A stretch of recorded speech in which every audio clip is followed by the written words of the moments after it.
Bom dia, meu povo, para mais uma revisão. Aqui estamos nós, meus queridos. Espero que vocês estejam bem e estejam estudando, viu? Porque a revisão de ciência já está em casa. Cronograma de ciências, cronograma de geografia, tudo na agenda. História, vocês já estão com toda a revisão, com todas as páginas na mão, né? O cronograma oficial eu irei entregar na próxima semana, mas como a gente já conversou tanto na sala de aula, todos vocês já estão com tudo na mão, ninguém tem o direito de reclamar ou dizer que teve pouco tempo para estudar, porque é muita coisa. Só que lembram que o professor já deu tudo para vocês há mais de 20 dias? Então, ou melhor, né, eu não dei há mais de 20 dias, eu dei em um prazo até o dia das provas que davam mais de 20 dias, 25 dias mais ou menos. Então não é desculpa para ninguém dizer que não estudou porque não sabia. Mas enfim, já estão com a revisão de ciências, né, já há 2 dias. Hoje está indo aí a revisão de história para vocês.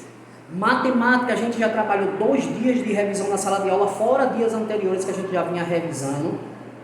Geografia também, já trabalhamos a revisão de geografia no caderno, ou seja, estão com tudo que é necessário para executar as provas que começam a partir do dia 20, né? Se eu não me engano é dia 20.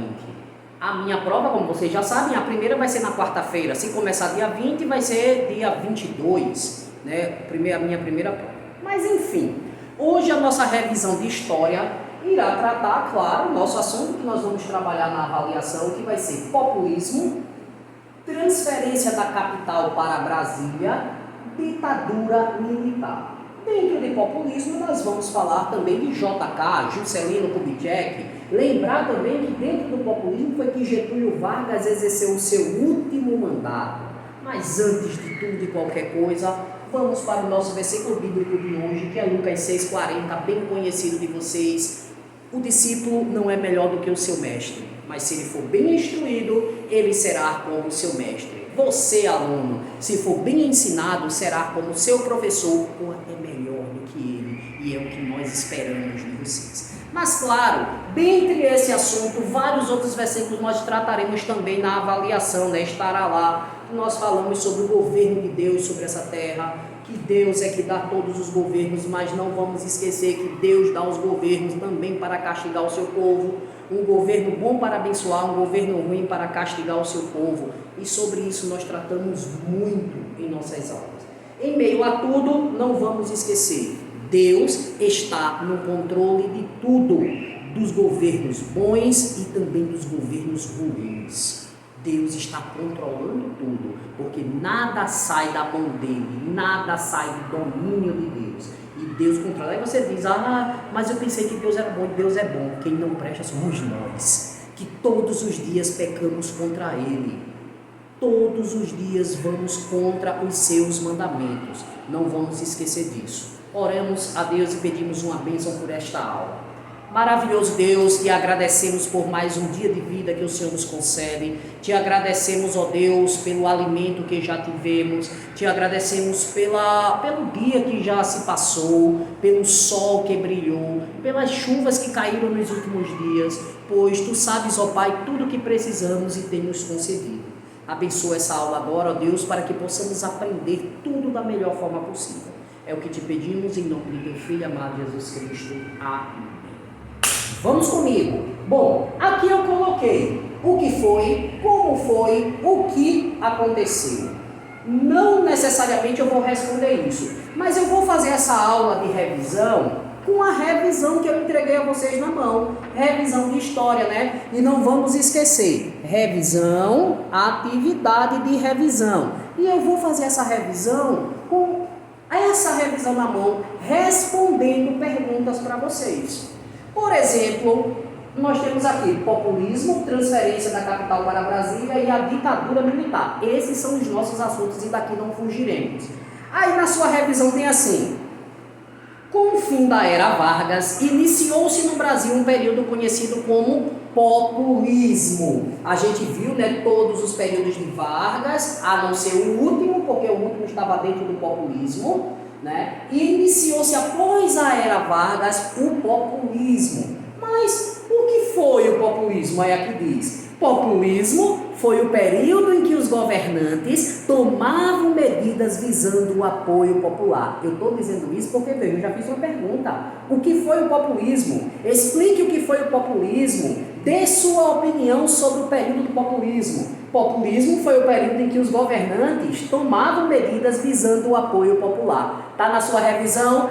Tá. Então, sem desculpa, você está com a prova na mão. Outro ponto, cite as principais características do populismo. Olha, o que eu estou falando para vocês pode estar na sua prova. Viu? O que eu estou falando aqui pode estar na sua prova. Eu estou respondendo perguntas. Cite as principais características do populismo, ou marque verdadeiro ou falso para as características do populismo. E quais são essas características? As principais características do populismo eram carisma, atitudes paternalistas, mas ao mesmo tempo autoritárias. Então veja, eu posso ser uma questão de verdadeiro ou falso, pode ser uma questão, diga quais são as características do populismo, pode ser, marque a resposta correta com relação às características do populismo. Então você precisa saber que as características eram carisma, atitude paternalistas, mas ao mesmo tempo eram autoritárias. Quando foi que Getúlio Vargas exerceu o seu último mandato? Foi durante o populismo que Getúlio Vargas governou seu último período no Brasil. Como nós vimos, ele se suicidou no final, ele se matou. Ok? Próxima. Que presidente, durante o populismo, idealizou a construção de Brasília? Aí aqui diz, durante o populismo também surgiu Juscelino Kubitschek, muito conhecido por idealizar a construção de Brasília para ser a capital de Brasília. Aí vem aquela pergunta que com certeza vai estar na sua prova. Juscelino Kubitschek foi um presidente do Brasil, um presidente muito conhecido. Ele idealizou a construção da capital Brasília que nós temos hoje. E na sua campanha para ser presidente, ele tinha um lema. O lema de campanha dele, vocês lembram? Aí na prova pode ter. Diga qual foi o lema de campanha de Juscelino Kubitschek. 50 anos em 5. 50 anos em 5. E o que isso significava? Presta atenção. Qual foi o lema? 50 anos em 5. E o que isso significava? Juscelino Kubitschek pretendia desenvolver o Brasil em 5 anos, o que seria necessário 50 anos para fazer. Ou seja, ele prometia trabalhar muito para desenvolver o Brasil em 5 anos apenas, o que seria necessário 50 anos para fazer. Ou seja, Juscelino Kubitschek foi um presidente que idealizou a construção de Brasília. Em seu lema de campanha, ele prometia trabalhar muito para o desenvolvimento do Brasil. E ele dizia que o lema dele era 50 anos em 5. Iria desenvolver o Brasil em apenas 5 anos, o que seria necessário 50 anos para ser feito. Ou seja, ele iria acelerar muito o desenvolvimento. Vamos lá! Aí eu coloquei aqui, estudar a página 436 e 437 do seu livro. Continuando. Nós já vimos, né, que através de JK, Brasília foi pensada e construída. Aí tem aqui, em letras maiúsculas, observe o plano piloto na página 439, ou seja, observe o mapa do plano piloto de Brasília na página 439, porque como vocês já sabem, tanto nossas provas de geografia como nossas provas de história, precisamos observar mapas, imagens, figuras que lá estejam. Tudo é importante, ok? O que são... Brasília. O que são cidades satélites? Ou explique o que são cidades satélites. Ou marque a resposta correta quanto o que seja cidades satélites. Cidades satélites, a sua revisão diz que são grandes bairros ou centros administrativos que se desenvolveram aos arredores de Brasília. nós vimos, né, que esses bairros cresceram tantos que se tornaram tipos de cidades de Brasília. Por isso, cidades satélites, são centros administrativos de Brasília, né, conhecidos como cidades satélites, são construídas aos arredores de Brasília. Este da página 439. Aí sim, nós vamos chegar na questão da ditadura militar. Ditadura militar, onde diz que, com o fim do populismo, iniciou-se no Brasil a ditadura militar.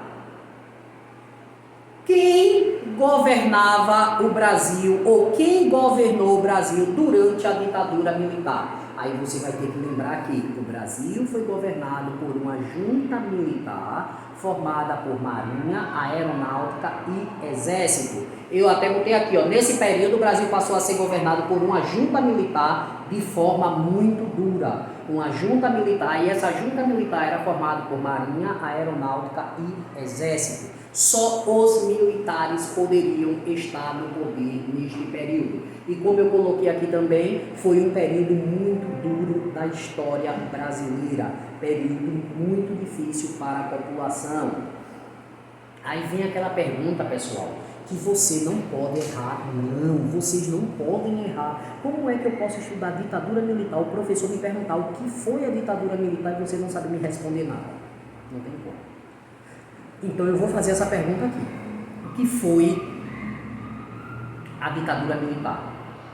Ou explique com suas palavras o que foi a ditadura militar. Ou explique o que você entendeu sobre a ditadura militar. Aqui na sua revisão eu coloquei uma pequena explicação. Mas quando eu digo explique com suas palavras, vamos lembrar que não importa apenas o que o livro diz, não importa o que o professor escreveu, qualquer coisa que você responder estando correto, vai ser assim.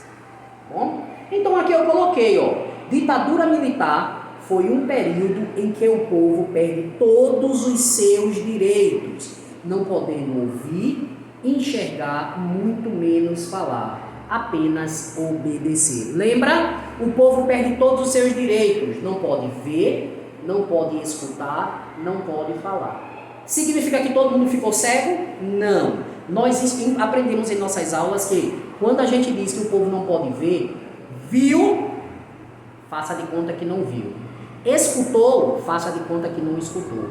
E nunca fale, porque nós já vimos que todas as pessoas que eram contra o governo eram consideradas perigosas. Não é isso? Podendo até ser expulsas do país, presas, torturadas e até mortas. Nós vamos chegar nisso daqui a pouco. Então, veja que eu já disse o que foi a ditadura militar. Foi um período em que o povo perde todos os seus direitos, não podendo ouvir, enxergar, muito menos falar, apenas deveria obedecer. E não esquecer, período em que os militares estiveram no poder. Claro, né? Aí, todas as pessoas que fossem contra o governo eram consideradas perigosas. Aí eu posso botar na prova. Cite alguns grupos de pessoas que eram consideradas perigosas. Primeiro, todas as pessoas que fossem contra. Mas e que grupos? Aí na sua revisão eu coloquei políticos de oposição que fossem contra o governo, intelectuais, porque eles achavam que os intelectuais poderiam colocar coisas na cabeça do povo contra o governo, os cientistas, a mesma coisa, a sua inteligência ia contra o governo, os artistas, porque através de seus filmes, novelas, documentários, eles poderiam induzir o povo a ir contra o governo, professores, porque poderiam ensinar os alunos a irem contra o governo, sindicalista, né, chefes de sindicato, porque tinha grupos de pessoas que formavam sindicatos que iam contra o governo, e qualquer um dos manifestantes que fosse contra o governo, independente de não ser ligado a nenhum desses grupos, tá certo? E como nós vimos, todas as pessoas que fossem contra o governo eram consideradas perigosas, e o que poderia acontecer com elas? Ser expulsas do país, que se chama exilados, presas, torturadas e até mortas. Nós vimos em nossas aulas que até hoje existem pessoas desaparecidas. E por que não mortas? Porque como não encontrou o corpo, não pode ser dado como morto. Mas com certeza essas pessoas estão mortas. Continuando. Importante. Durante a ditadura militar, o povo perde totalmente o direito de votar. Aí a pergunta é: como eram as eleições na ditadura militar? Resposta: as eleições eram indiretas, ou seja, o povo não podia votar. As eleições eram indiretas, o povo perdeu o direito de votar. Aí eu botei estudar página 444 e 445. Durante o período da ditadura militar, também foi elaborada a Constituição de 1967.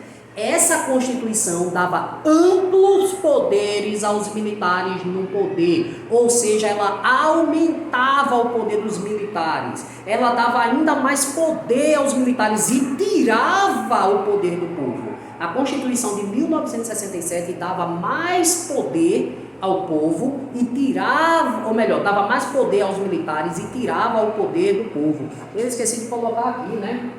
Constituição 1967. Ainda está valendo, né? Estamos na aula, então está valendo. Desculpa aí o atraso. A Constituição de 1967 dava amplos poderes aos militares e tirava ainda mais o poder do povo, como diz aqui na sua revisão.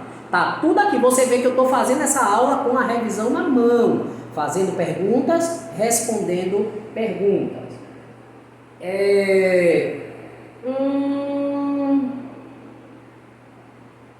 Aí aqui tem.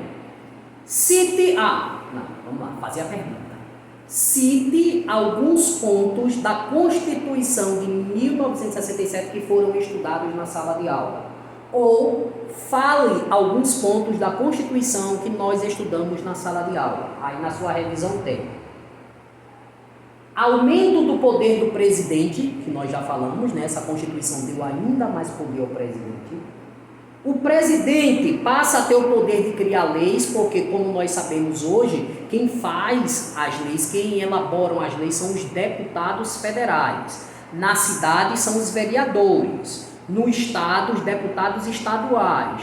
Na presidência, são os deputados federais que elaboram as leis. Mas aqui, os deputados não servem de nada, ninguém serve para nada e o presidente passa a ter ainda mais poder, inclusive de fazer a lei que ele quiser e acabar com a lei que ele quiser. Ou seja, o presidente passa a ter poder de criar leis, o povo não podia votar, tudo isso dizia a Constituição de 1967.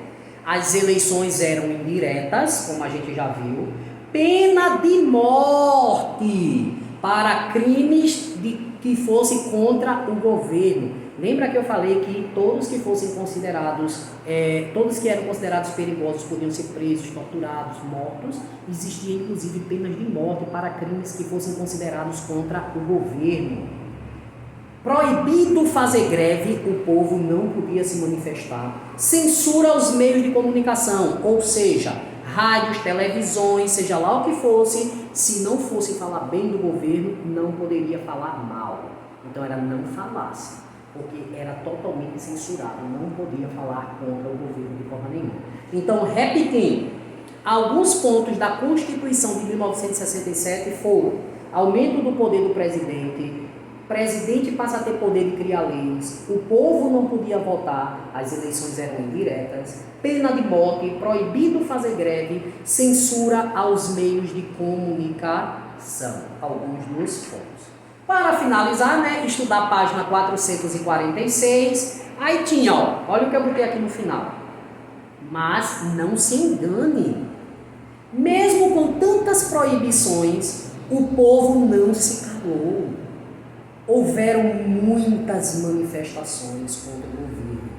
Artistas políticos, mulheres estavam constantemente indo contra o governo. E é por isso que tinha todas essas regras de não poder fazer greve, de não poder se manifestar contra o governo, penas de morte. Havia toda uma questão de proibir o povo de se manifestar para dar uma aparência que tudo estava maravilhoso, mas não estava. Não estava. E o povo se manifestava mesmo, o povo se reunia nas ruas, o povo ia contra o governo. E foi inclusive isso que fez aos poucos a ditadura militar enfraquecer e acabar no Brasil.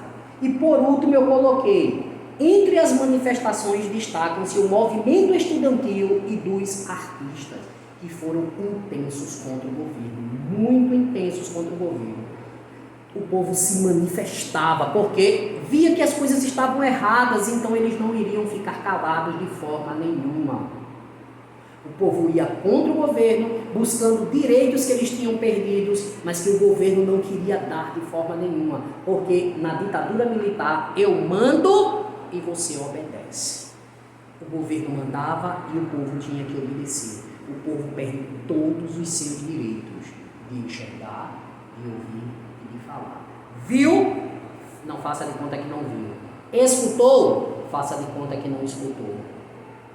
Nunca fale contra o governo, não. Isso foi nossos estudos do terceiro bimestre. Eu espero que essa revisão possa ajudar muito a vocês, mas vocês também estão com ela escrita aqui, tá bom, gente?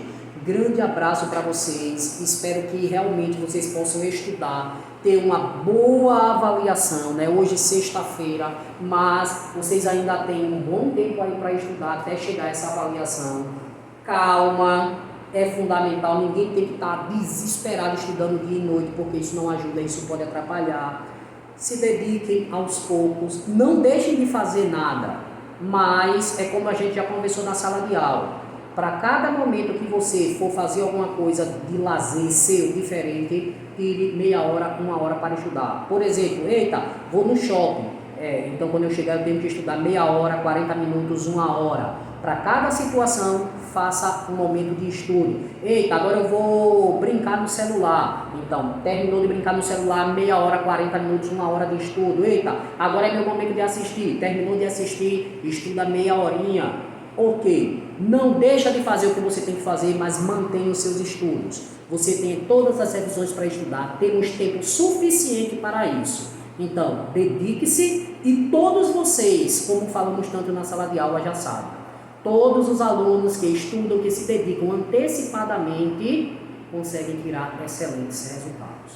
Continuo confiando em vocês e até a nossa próxima aula. Tchau!